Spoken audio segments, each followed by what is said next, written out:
नमस्तेस्तु भगवन् विश्वेश्वराय महादेवाय त्र्यम्बकाय त्रिपुरान्तकाय त्रिकाग्निकालाय कालाग्निरुद्राय नीलकण्ठाय मृत्युञ्जयाय सर्वेश्वराय सदाशिवाय श्रीमान् महादेवाय नमः। ॐ नमः शम्भवाय च मयोभवाय च नमः शङ्कराय च मयस्कराय च नमः शिवाय च शिवतराय च।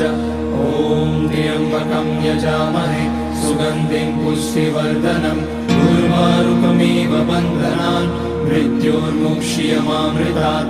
नागेन्द्रहाराय त्रिलोचनाय भस्माकराय महेश्वराय नित्याय शुद्धाय दिगम्बराय तस्मै नकाराय नमः शिवाय।